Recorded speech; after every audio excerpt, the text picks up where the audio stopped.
In this clip, we look at two very helpful parts of the V-Ray UI, the V-Ray Light Lister to help manage your scene, and V-Ray Quick Settings to easily set render settings that best fit your scene, which you can tweak if necessary. We'll start with the scene file interior start.ma for a super simple interior scene. We have a tablecloth inside this tiny room with a bowl and a flower. The scene is lit by a simple V-Ray sphere light, which emits light outward in all directions, and is covered more later in this course. There are also three area lights, which are called rectangle or rect lights, which we'll also cover soon. Now, for our purposes, looking at the outliner, we can see the lights and the objects in this scene. The V-Ray Light Lister is launched through the shelf here. Now, if you're short like me and you can't reach the shelf, you can also launch it through the Create menu under V-Ray submenu as well. The Light Lister lists all the lights in the scene and gives you access to their attributes, which in this case is a single sphere light and three rectangle lights. This checkbox controls if the light is enabled or not.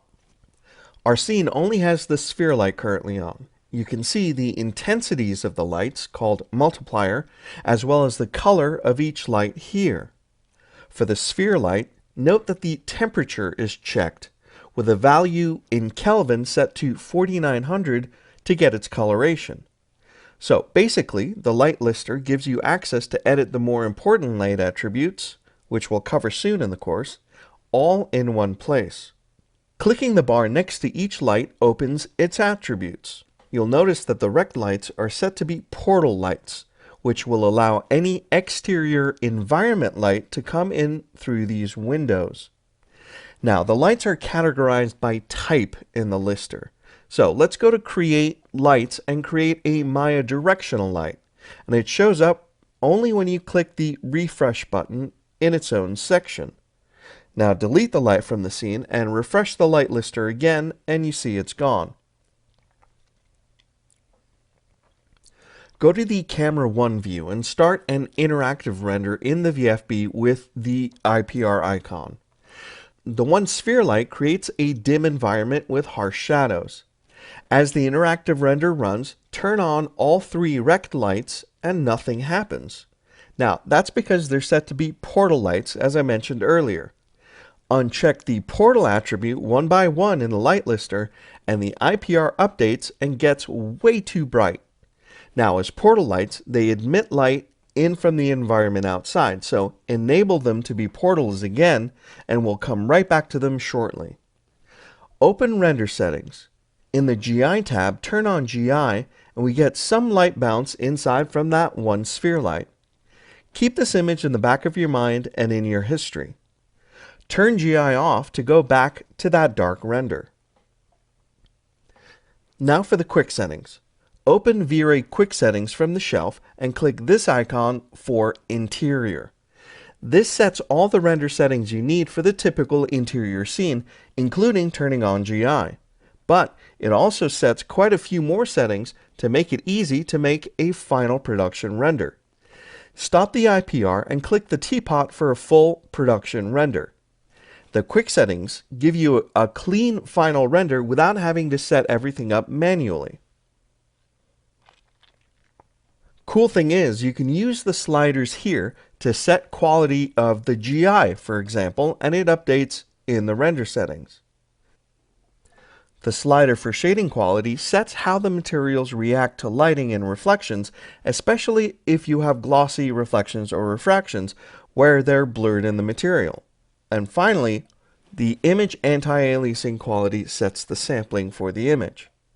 Just these three sliders consolidates what you need to find the cleanest render for the lowest time without digging around in the render settings, which you can still access and edit as you wish based off of what you start with in the quick settings.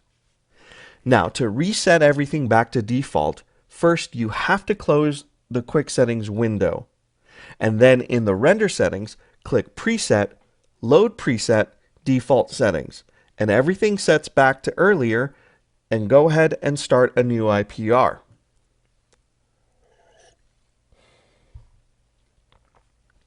Look at the light lister window and remember that we have these 3 portal lights.